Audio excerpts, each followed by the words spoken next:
히브리서 9장 우리 11절과 12절 말씀 보겠습니다.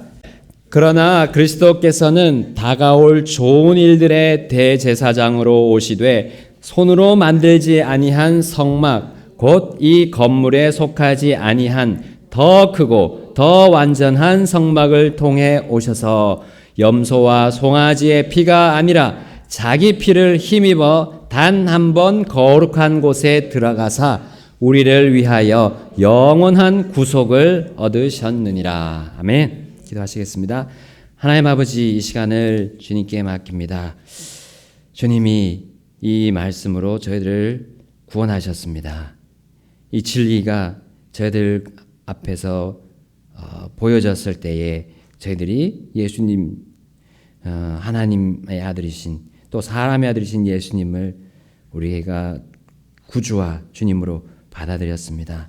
하나님, 이 말씀이 또한 저희들의 삶을, 우리 그리스도인들의 삶을 이끌고 계심을 믿습니다. 주님, 이 시간 성령 충만한 가운데 저희들이 이 말씀을 받아들일 뿐만 아니라 또한 저희들이 이 말씀 받은 대로 또 성령님께서 인도하시는 대로 삶을 살 수 있도록 이 어렵고 힘들고 정말 마지막 시간으로 때로 가는 이 때에 승리의 말씀으로 저희들이 삼고 나아갈 수 있도록 도와주옵소서. 주님께 이 시간을 맡기며 예수님의 귀하신 이름으로 기도드립니다. 아멘. 앉으시겠습니다. 오늘은 제목이 더 크고 더 완전한 성막이신 우리 주 예수 그리스도에 대해서 우리 함께 살피겠습니다. 우리 출애굽기 말씀 그동안 쭉 보아왔습니다. 그래서 제가 쭉 이제 주님과 교제 중에 매일의 양식 중에 이렇게 정리를 했습니다. 그래서 여러분과 함께 나누기를 원하는데요. 우리 성막은 어떤 의도로 하나님께서 만드셨습니까? 우리 출애굽기 25장 8절에 나오는데요.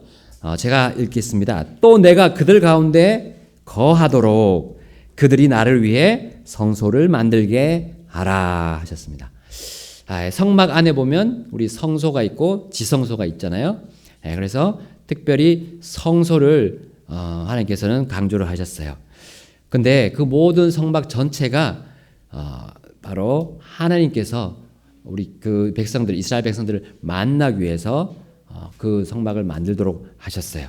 그리고 하나님께서는 그 안에 거하시도록 그 백성들 가운데 거하시려고 이 성막을 만들도록 하셨던 거예요. 그래서 우리는 이 성막을 통해서 하나님의 마음과 생각 그리고 그 뜻과 계획을 확실히 볼 수 있습니다. 하나님은 자신이 택한 사람들과 함께 거하기를 원하신다는 사실이에요. 그리고 하나님은 또한 사람들과 함께 거하시기 원하신다는 겁니다.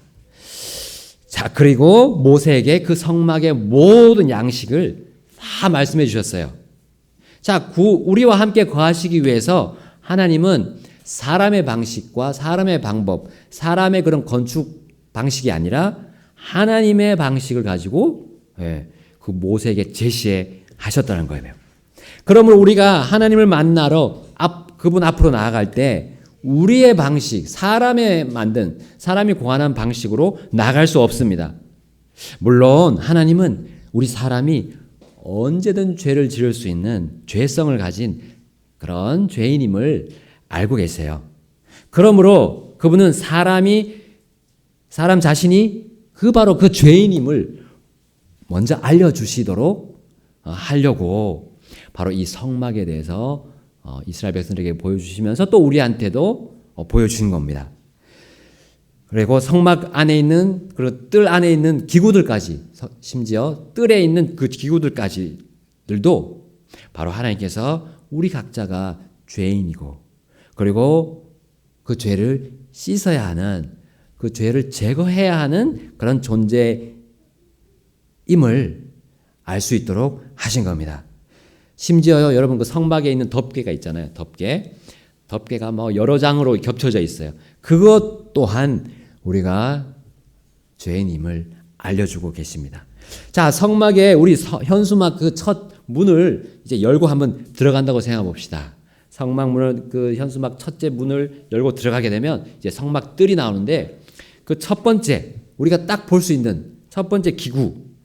자, 그 물건은 바로 놋으로 만든 번제 헌물 제단이었어요. 예. 자, 그걸 딱 이제 여러분 생각해 보세요. 들어가서 그 놋 제단을 봤다. 자, 그 놋 제단에서 어떤 냄새가 날 겁니다. 무슨 냄새가 날까요? 우리 경인이가 얘기해 볼까요? 그 놋 제단에서 무슨 냄새가 날까요? 우리 성막에 대해서 우리 어린이들이 아직 안 배웠죠. 예. 예, 거기서 무슨 냄새가 날지. 자, 거기는 뭘 잡는 곳입니까? 그 번제 헌물을 드릴 때 잡아야 되잖아요. 송아지나 소나 염소나 양을 잡아야 돼요. 잡으면 어떻게 잡습니까? 예, 끊잖아요. 목을 끊습니다. 그러면 거기에서 이제 피를 흘려야 되는 거죠. 거기에 피가 흥건하게 땅에 젖어 있을 거예요. 그리고 놋 제단의 그 뿔, 내 모서리에 있는 그 뿔에도 피가 다 묻어 있어요. 그 희생물의 피가 딱 거기다 묻히도록 되어 있습니다. 그러니까 피 비린내가 났을 겁니다. 예. 그리고 태운 그 탄 냄새가 나겠죠. 그 희생물을 불에 태웠기 때문에 그 재의 냄새가 막 날 겁니다. 자, 거기에 수많은 짐승들이 들여졌습니다. 그리고 계속해서 그 뿔에 피가 발려져 있어요. 그러니까 그 뿔에는 피가 계속 이렇게 묻어져 있겠죠. 근데 다행히 이게 놋 제단이에요. 놋으로 만들었기 때문에 약간 갈색이잖아요. 그러면서 약간 이렇게 색깔이 좀 드러나지는 않을 겁니다. 빨간 색깔이. 자, 그 뿔에는 항상 그렇게 피가 말라붙어 있었습니다. 그러나 사람은요, 누구나 하나님과 거하기 위해 반드시 죗값을 치러야 함을 그 놋 제단이 보여주는 거예요. 그렇죠? 그 유일한 방법, 바로 사람이 하나님 앞으로 가서 하나님과 함께 거할 수 있도록 그 제일 처음에 해야 할, 맞닥뜨려야 할 것이 사람 각자가 자신의 죄를 봐야 된다는 겁니다. 근데 사람은 자신의 죄를 인정 안 하려고 하는 그 죄의 본성이 있어요. 그렇기 때문에 하나님께서 이것을 통해 보여주시는 거예요. 너는 나에게 오기 전에 그 죄를 처리해야 된다. 죄를 씻어야 된다. 죄의 용서를 받아야 된다는 것을 놋 제단이 우리에게 말해주고 있어요. 하나님은 사람이 직접 자기 죄를 지불하기 위해 죽는 그것으로 결코 하나님과 함께 거할 수 없다고 하시는 거예요. 오히려 그 사람이 죽은 후에는 영원히 하나님과 함께 할 수 없는 영원한 형벌의 장소 브로스만이 기다리고 있다는 것을 하나님은 우리에게 성경으로 알려주고 계십니다.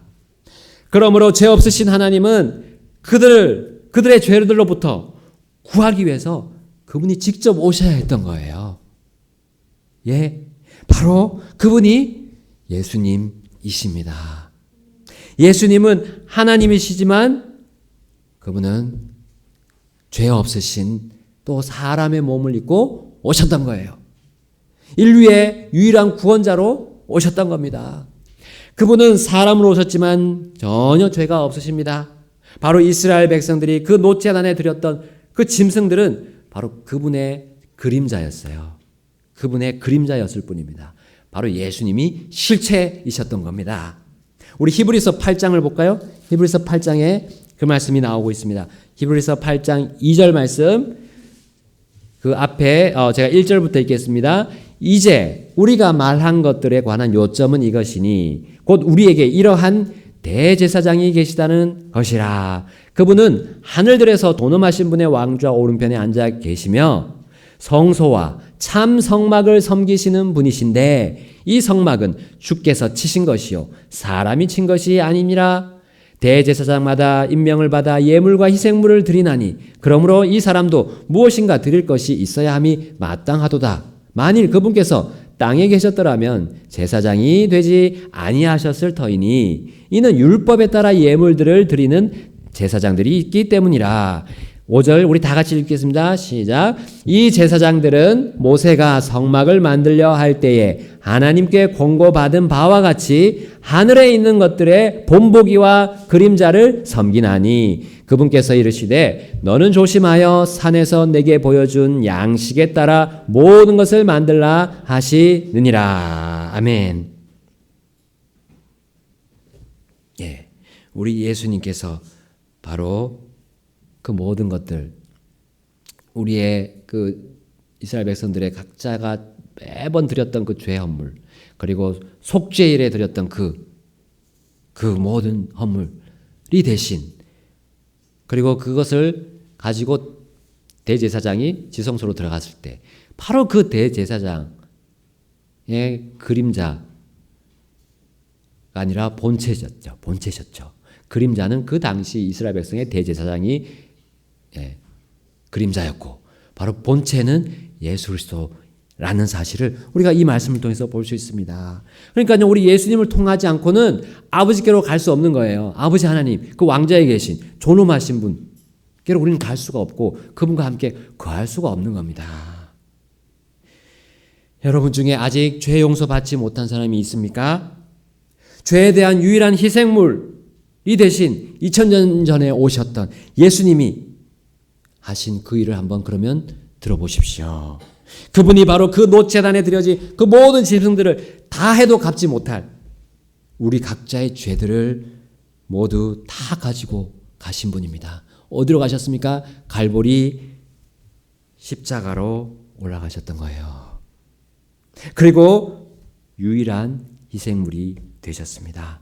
희생 제물이 되셨습니다. 머리에 가시관을 쓰셨습니다. 손에 못을 박히셨어요. 못이. 그리고 그게 그분의 발에 못이 박혔습니다. 그리고 옆구리에 창이 찔렸고, 심장에서 온몸의 모든 피가 다 흘려지셔야 했던 거예요. 그리고 죽으셨습니다. 마치 노제단에서 죄를 전가받은 그 희생물들이 그렇게 죽은 것처럼 말이에요.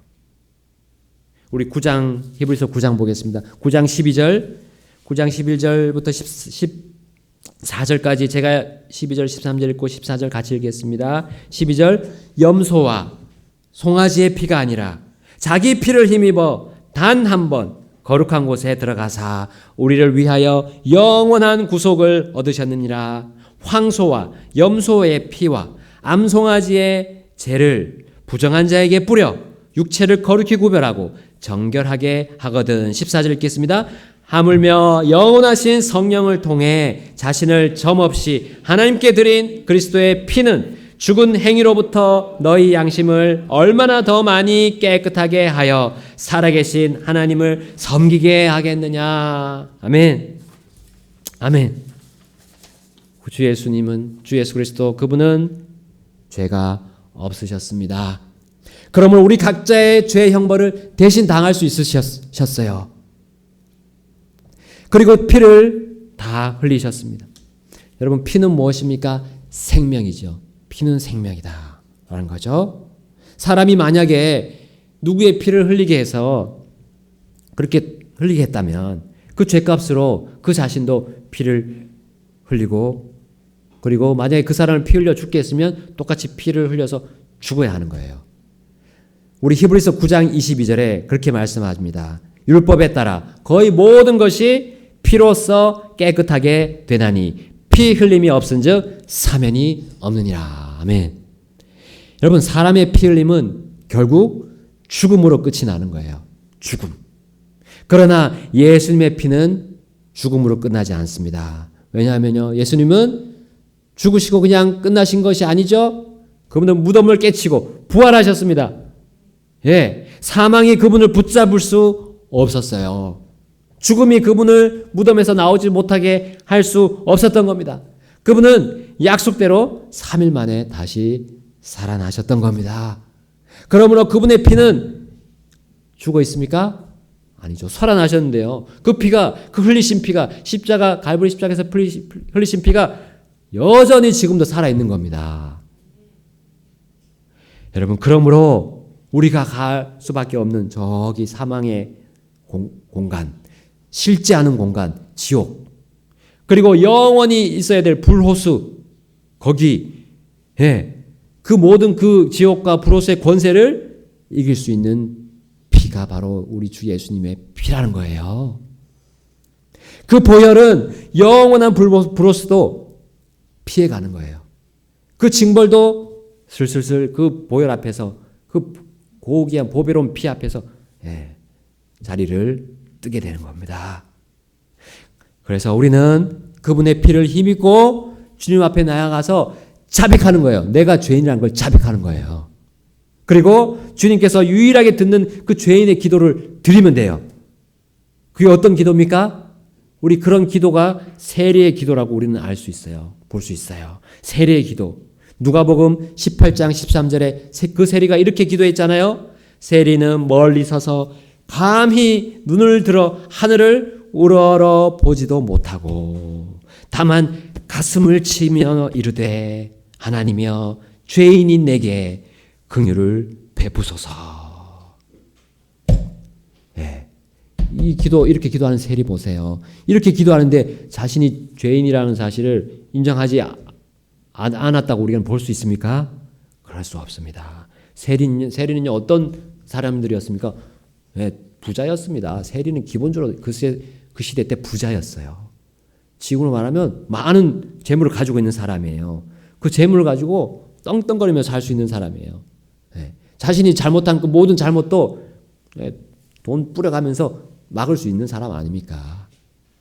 그런데 이 사람이 나와서 감히 하늘도 못 보고 가슴을 치면서 죄인이 내게 긍휼을 베푸소서. 이렇게 기도하는데 하나님이 받지 않으실까요? 그를 구원하지 않으실까요? 반면에 그 세리 옆에서 이렇게 기도한 사람도 있었습니다. 바리새인이었죠. 그 기도는 결코 하나님이 듣지 않으십니다. 누가복음 18장 11절에 바리새인은 서서 자기 홀로 이렇게 기도하여 이르되 하나님이여 내가 다른 사람들, 자신을 보는 게 아니라요 다른 사람들을 보는 거예요. 바리새인은 다른 사람들. 자, 그 사람들이 어떤 사람들입니까? 다른 사람들 곧 착취하는 자들과 불의한 자들과 간음하는 자들과 같지 아니하고 더욱이 이 세리와도 같지 아니함을 감사하나이다. 그러면서 뭐라고 합니까? 나는 일주일에 2번 금식하고 내 모든 소유의 11조를 드리나이다. 그는 자신의 죄인임을 인정하지 않았습니다. 그리고 자신 스스로 자신을 의인으로 만들었어요. 자신의 방법과 자신의 방식으로 자신을 의롭게 했어요. 그렇기 때문에 하나님은 그의 기도를 받아주실 수 없으셨습니다. 그는 아직 자신의 그 죄의 문제를 똑바로 인식하지 못했습니다. 그러나 세리는 자신이 큰 죄에 정말 무서운 죄 가운데 있다는 그 죄 문제를 확실하게 인식하고 있었어요. 여러분, 아직 내가 죄의 문제를 해결하지 못했다면 내가 그 죄의 문제를 해결할 수 없는 정말 극악한 죄인이라는 사실을 인정해야 합니다. 하나님 앞에 인정해야 돼요. 그리고 오직 내 죄 문제를 완전하고 깨끗하게 해결하신 주 예수 그리스도를 나의 구주로 받아들이면 돼요. 예? 십자가에 죽으시고 장사되시고 부활하셔서 지금 살아계시고 그 보혈로 깨끗하게 나를 완전히 정말 그 누구도 세탁공도 깨끗하게 할 수 없는 내 마음을 그렇게 깨끗하게 하신 주님이란 거를 받아들이는 거예요. 그대로. 말씀 그대로. 그러면 나는 이제 모든 정죄에서 벗어나는 거예요. 모든 정죄에서요. 오직 주 하나님이 세우신 그 자신의 그분의 방법, 그분의 방식에 따라서 나는 의인이 되는 겁니다. 그분이 나를 의인으로 불러주시는 거예요. 내가 착한 일을 하고 선한 일을 하고 고행을 해가지고 안 됩니다. 주 예수 그리스도는 살아나셔서요. 이제 어떤 일을 하십니까? 자신을 믿는 모든 자들과 함께 거하십니다. 아멘. 그렇죠? 성막을 만드신 그 목적대로, 성소를 지으신 목적대로, 그리고 성전을 또 지으신 그 목적대로, 그걸 고안하신 그 목적대로 하나님은 그렇게 지금 우리 믿는 자들과 함께 거하십니다. 여러분 그걸 느끼십니까? 느끼셔요? 정말 실제 삶을 통해서 느끼고 있냐는 거예요. 정말 어딜 가나 학교를 가나, 학원을 가나, 직장을 가나, 예, 주님이 나와 함께 오늘도 계신다. 우리와 함께 계시는 하나님, 그 네 자로 줄이면 뭡니까? 우리와 함께 계신 하나님, 임마누엘. 예. 임마누엘, 우리 예수님이, 우리 하나님이신 예수님이 나와 지금 함께 동행하신다는 거. 내가 주님을 믿고 정말 섬기고 있는 사람이라면, 그리스도인, 주님을 따르는 그리스도인이라면 그게 생활 속에서 드러나야죠. 그렇죠? 그렇다면 우리는 지금 주님께서 하늘에서 하나님 왕자 옆에서, 오른편에서 대제사장으로서 우리의 기도를 듣고 계신다는 거예요. 우리는 매일매일 또 잘못할 수 있습니다. 우리는 모두 죄성을 가지고 있어야지. 육신이란 그 죄성을 가지고 있습니다. 우리 옛 성품을 가지고 있어야지. 근데 그게 계속 우리에게 약점을 건드려서 우리가 잘못하게 만드는 거예요. 그러면 우리는 어떻게 합니까? 바로 우리는 주 예수님의 그 살아있는, 아직도 살아있는 그 보혈을 힘입어서 주님 앞으로 가야죠. 회개해야죠. 내가 잘못했습니다. 주님, 저를 용서해 주십시오. 하면 주님은 그 기도를 가지고 또 지성소로 갔던 그 대제사장처럼 그 자신의 피를 가지고 이미 뿌려졌어요. 그 이제 하늘에 있는 지성소의 긍휼의 자리에 뿌려져 있습니다. 그 영원한 그것을 보시고 하나님 아버지가 알았다, 용서하겠다. 그러면 그 잘못은 싹 없어지는 겁니다. 우리가 영원히 받을 그 정죄, 지옥에 가는 그 정죄는 이미 끝났고요. 우리가 생활 속에 잘못하고 있는 것들 바로 갖고 가십니다. 갖고 가고 회개한 그 내용에 대해서는 우리가 정말 제대로 회개했다면 또 반복해서 짓지 않아요. 정말 주님의 그 피를 힘입어 가서 회개했다면 다시 짓기가 굉장히 어려울걸요. 쉽지 않을 겁니다. 네, 쉽지 않았습니다. 사탄은 우리가 회개한 그 죄에 대해서 계속 들춰낼 거예요. 그는 그 일을 합니다. 고소하는 자 아닙니까? 고소하는 자. 네. 예수님은 그 옆에서, 하나님 왕자 옆에서 우리를 변호하지만 그 또 옆에서 사탄은 가서 우리의 죄에 대해서 계속 또 고소하는 거예요. 근데 그게요, 우리 마음속에도 막 전달이 돼요. 이상한 게. 멀리 떨어져 있을 것 같지만 하나님 왕자 그 앞이, 그러나 그 사탄은 오르락내리락 이 세상을 두루 다니면서 저한테 계속 고소하는 거예요. 너 그때 잘못했잖아. 계속 떠올리게 하는 거예요. 그 잘못된 것들을. 그럴 때 우리는 뭘 봐야 됩니까? 하나님의 말씀, 약속대로 나는 그때 회개 끝났다. 주님이 다 처리하셨다. 이렇게 선언하는 거죠. 그러면 사탄은 꼬리를 내리고 물러갈 것입니다. 살아있는 피, 하늘의 지성소에 있는 그 긍휼의 자리, 살아있는, 영원히 살아있는, 단 한 번 드려진 그 피가 우리를 계속해서 보호하고 있습니다. 그걸 믿고 나아가야겠습니다. 히브리서 9장 23절, 24절, 우리 26절까지 읽겠습니다. 제가 23절 읽겠습니다. 그러므로 하늘들에 있는 것들의 모형들은 이런 것들로 깨끗하게 할 필요가 있었으나 하늘의 것들 그 자체는 이런 것들보다 더 나은 희생물로 하여야 할지니라. 더 나은 희생물 바로 그리스도 예수님이시잖아요. 바로 24절, 그리스도께서는 손으로 만든 거룩한 처소들 곧 참된 것의 모형들 안으로 들어가지 아니하시고 하늘 그 자체 안으로 들어가사 이제 우리를 위하여 하나님 앞에 나타나시느니라. 25절, 또 그분께서는 대제사장이 해마다 다른 것들의 피를 가지고 거룩한 곳에 들어간 것 같이 자주 자신을 드려야 할 필요가 없으시니, 없다고 그러죠. 단 한 번 들으셨기 때문에. 자, 26절 다 같이 읽겠습니다. 그랬더라면 그분께서 반드시 세상의 창건 이래로 자주 고난을 당하셨어야 할 것이라. 그러나 이제 세상 끝에 그분께서 단 한 번 나타나사 자신을 희생물로 드려 죄를 제거하셨느니라. 아멘. 아멘. 제거하셨다고 했습니다. 우리가 미래의 딜, 우리가 잘못할 거예요. 또 미래에. 그것까지도 제거를 하셨다는 거예요. 그럼 우리가 잘못했을 때 용서를 구해야죠. 주님 앞에. 왜 못합니까? 그러면 바로 제거가 되는데. 카톨릭처럼 사람한테 갔을 필요가 없어요. 사람한테 왜 갑니까? 사람이 무슨 중재자입니까? 우리의 중재자는 예수 그리스도. 우리의 변호자. 그 한 분밖에 없습니다. 놋재단 이제 다음으로 우리가 뭘 볼 수 있습니까? 성막들에.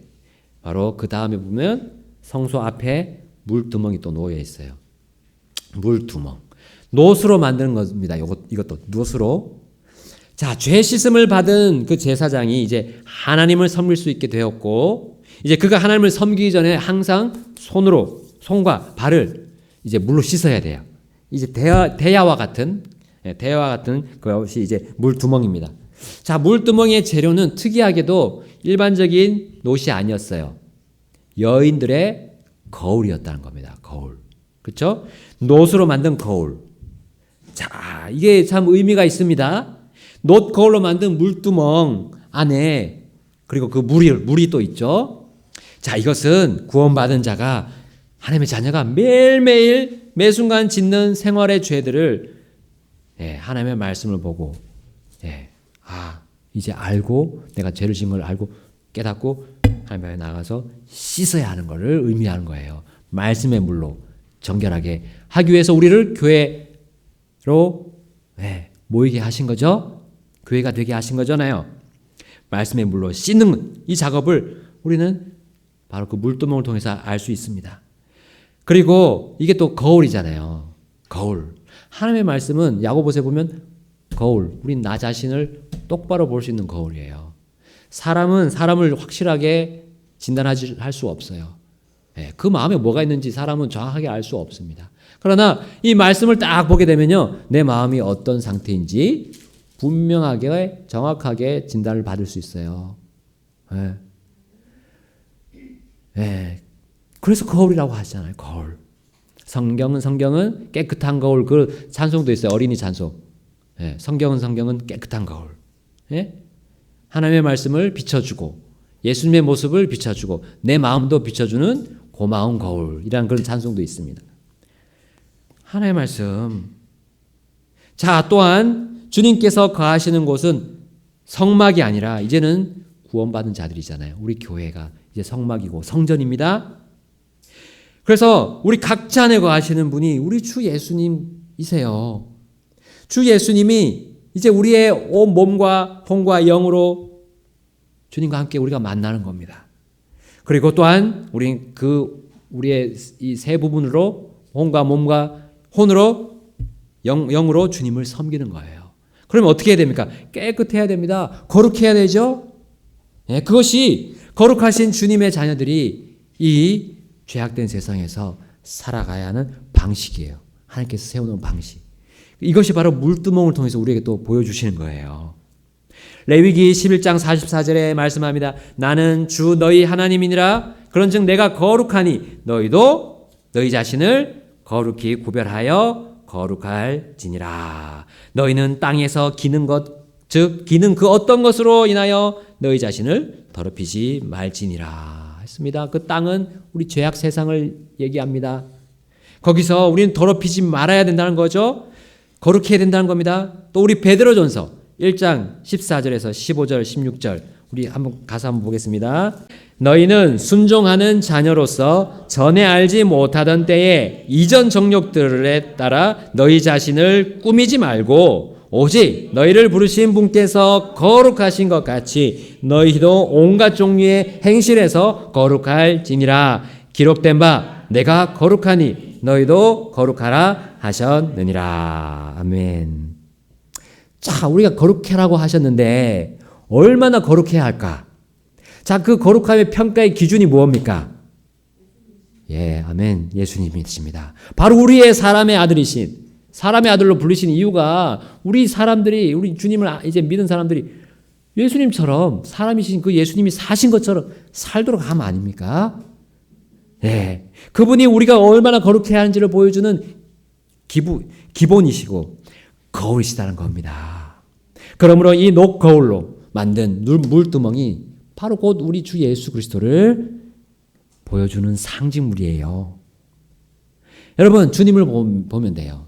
사람을 보면요, 사람하고 비교하면 똑같은 죄성을 가진 죄인인데 도토리 키재기 아닙니까? 얼마나 더 의롭겠어요. 근데 우리 예수님을 딱 보니까 고개가 숙여집니다. 머리가 숙여져요. 예수님께서 이 세상에서 이 바로 아버지의 뜻을 행하신 대로 살았잖아요. 예. 그걸 이루면서 사셨어요. 주님은 그리스도인들에게 마치 거울과 같으신 분이에요. 그분께서 걸으신 것 같이 내가 걸으면 되는 겁니다. 아주 깔끔해지죠? 네, 논란의 여지가 없습니다. 요한일서 우리 가서 한번 보겠습니다. 요한일서 3장. 그분 안에서 이 소망을 가진 자마다 그분께서 순결하신 것 같이 자기를 순결하게 하느니라. 아멘. 누가 순결하게 하신 것 같죠? 목사님이요? 우리 부모님, 아버지, 어머니? 아니죠. 우리의 좀 영적으로 보이는 우리 집사님들, 뭐 혹은 임원들 아니잖아요. 그분께서, 우리 예수님께서 순결하신 것 같이 하면 되는 겁니다. 저 요한일서 4장 17절 보겠습니다. 4장 17절 시작. 이 점에서 우리의 사랑이 완전하게 되었나니 이것은 우리가 심판날에 담대함을 가지게 하려 함이라. 이는 그분께서 어떠하신 것 같이 우리도 이 세상에서 그러하기 때문이니라. 아멘. 예수님께서 어떠하신 것 같이 우리도 이 세상에서 그러하는 거예요. 그렇게 사는 거예요. 예수님이 사신 것처럼 그렇게 사는 겁니다. 마지막 5장 1절입니다. 요한일서 5장 1절 시작. 누구든지 예수님께서 그리스도이심을 믿는 자는 하나님에게서 태어났으며 낳으신 그분을 사랑하는 자마다 그분에게서 난 자도 사랑하느니라. 아멘. 자, 내가 예수님과 비교하며 살고 예수님처럼 거룩하게 살고 예수님을 진정으로 사랑하는지가 어떻게 이게 증명이 됩니까? 나와 다른 사람의 관계예요. 나와 다른 사람의 바로 인간관계를 보게 되면 그 사람이 예수님처럼 살고 있는지 하나님이 거룩하신 그 거룩하신 기준에 맞게 살고 있는지 볼 수 있다는 겁니다. 네, 아주 간단하죠. 우리 하나님이 세우신 이 우리가 그리스도인들이 사는 방식과 방법은 매우 단순한 기준입니다. 그래서 우리 주님 뭐라고 했습니까? 우리가 그분의 명령들을 지키는 것, 이것이 곧 하나님을 사랑하는 것이니라 하고 5장 3절에 요한일서 5장 3절에 말씀하면서 그분의 명령들은 무겁지 않다 하셨어요. 우리가 이 육신의 멍에를 육신을 가지고 죄성을 가지고 보게 되면 하나님의 명령들이 너무나 힘든 거예요. 무겁고 너무 지키기가 그런 거예요. 근데 성령의 인도함을 받는 대로 우리가 보게 되면 생각이 달라집니다. 마음이 달라져요. 무겁지 않게 돼요. 가볍다는 걸 알게 돼요. 왜요? 우리 주님이 뭐라고 말씀하셨어요? 수고하고 무거운 짐진 모든 자들아 너희는 내게로 오라. 내가 너에게 안식을 주리라. 이 말씀을 믿기 때문이에요. 그리고 29절 나는 마음이 온유하고 겸손하니 너희 위에 내 멍에를 메고 내게 배우라. 그리하면 너희가 너희 혼을 위한 안식을 찾으리니 내 멍에는 쉽고 내 짐은 가벼우니라 하시니라. 아멘. 아멘. 결코 무거운 게 아닙니다. 우리가 거룩하게 되는 게 무거운 게 아니에요. 예수님과 같이 산다는 것이 결코 어려운 것이 아닙니다. 자꾸 그렇게 생각이 나는 것은 그건 나의 죄성, 육신이 지금 나를 자극하고 있다고 생각하면 돼요. 우리가 성령의 충만을 받고 하나님의 말씀대로 내가 가고자 하면 내 인생을 그렇게 하나님의 말씀에 인도에 맡기면 약속에 맡기면 어떤 판단을 하게 되죠? 어떤 생각을 하게 되죠? 바로 이 말씀. 지금 방금 읽었던 이 말씀대로. 지금 내가 지는 멍에는 쉬워. 가벼워. 왜냐하면 내가 주님과 함께 메고 있기 때문에 주님과 다른 사람들이 아니라 약한 연약한 사람들이 아니라 나를 구원하시고 나의 모든 죄를 씻어주신 모두 담당하신 그 놀라우신 그 권능이 넘치시는 그분과 함께 지금 내가 메고 있는데 뭐가 어렵습니까? 여러분 주님을 믿고 구원받아 하늘의 소망을 가지고 사는 우리 나그네들은 주님을 배우는 게 이 삶의 목표예요. 다른 게 목적이 아니라 주님을 배우는 게 목적이에요. 주님만 배우면 됩니다. 이 세상에 뭐 잡단 지식 그거보다 주님을 아는 게 고상하다고 우리 바울이 얘기했습니다. 바울이 얘기하고 우리 초대교회, 초세기의 모든 교회들 그 고귀한 주님 앞에 고귀하다는 평가받은 교회들 그 성도들이 다 그렇게 살았어요. 단순하게 우리 주님만 바라봅시다. 못 박히신 십자가 그 놋재단에서 주님을 우리는 오늘 보았습니다. 그리고 녹거울 물두멍에서 주님을 보았습니다. 우리 성막 모든 부분에서 우리 주님을 볼 수 있습니다. 이제 마지막으로 물두멍에서 우리가 손을 씻고 발을 씻은 다음에 이제 어디를 보게 됩니까? 이제 성소에 들어가야 되잖아요. 성소를 이렇게 보니까 성소에 덮개가 있는데 그 덮개가 아름답지가 않아요. 뭘로 만들었기 때문에요? 오소리 가죽으로 만들었어요. 그 마지막 덮개가 4겹으로 되어 있는데 그 마지막 덮개 겉으로 보이는 덮개가 오소리 가죽으로 만들었어요. 자, 오소리는 부정한 짐승의 하나입니다.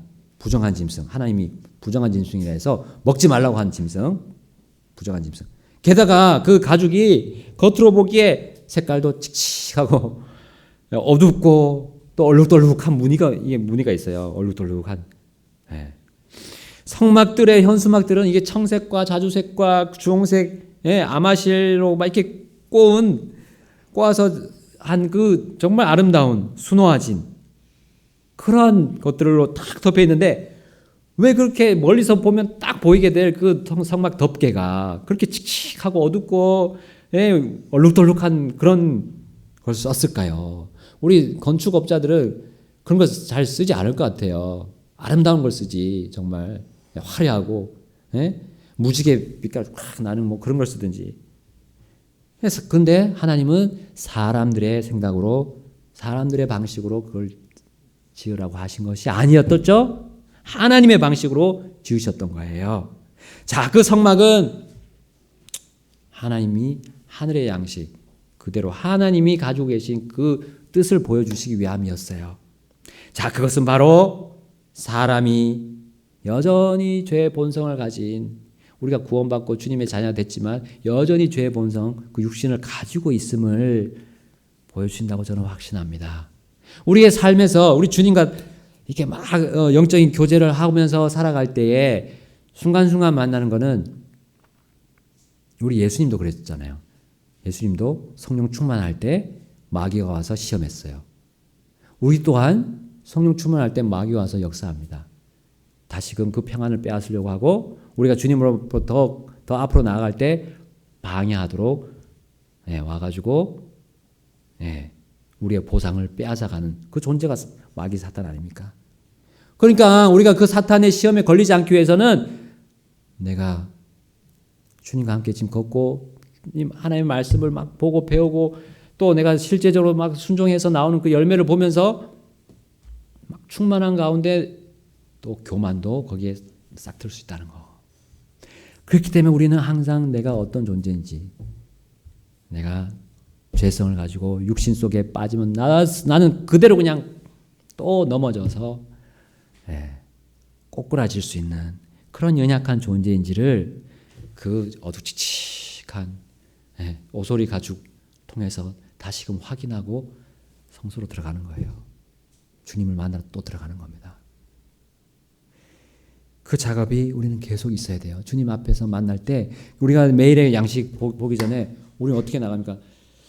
하다 보면 이게 식상할 때가 와요. 식상하면 안 되는데 항상 주님과 관계가 이 만남이 새로워야 되는데 내가 지금 뭘 또 잊고 있다는 거예요.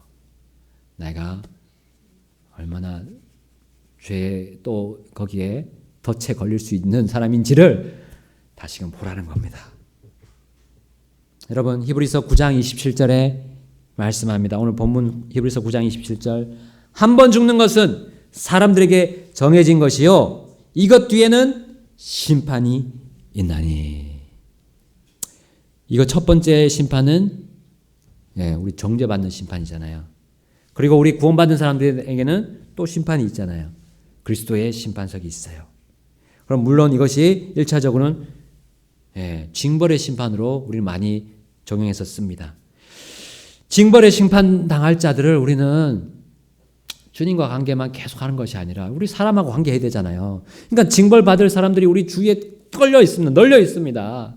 어딜 가나 학교를 가나 어디 우리 직장을 가나 우리 또한 가족들을 아직 구원받지 못한 사람들 우리는 봐야 돼요. 그 사람들을 보게 되면 역시 사람은 정말 연약한 존재구나. 그 사람들의 어떤 배경, 지위 그런 걸 보면 안 됩니다. 사람들이 그런 것들을 보게 되면 우리는 자꾸 미루게 돼요. 예수님을 전하는 걸 미루게 됩니다. 아니라는 거예요. 그 모든 것들이 다 썩어 없어질 거 아닙니까? 주님 앞에는 아무런 그거는 지위도 안 되고 명예도 안 되는 것들이에요. 한 번 죽는 것은 사람들에게 정해진 것이고 그 뒤에는 반드시 심판이 있다는 거.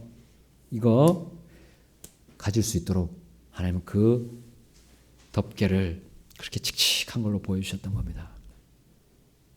여러분, 우리의 마음이 그래야 됩니다. 우리의 마음이 그렇게 될 수 있도록 하나님은 우리 마음이 영이 새롭게 될 수 있도록 우리 예수님과 우리가 교제할 때 주님은 이걸 보게 하는 거예요. 사람들을 봐라. 사람들의 본 모습을 봐라라는 겁니다. 그들은 영원히 징벌받을 심판 당할 자들인 걸 우리는 봐야 돼요. 주님이 바로 그렇게 하셔서 그렇게 마음으로 사셨기 때문에 십자가의 죽음을 죽을 수 있으셨던 거예요. 사람의 아들로서.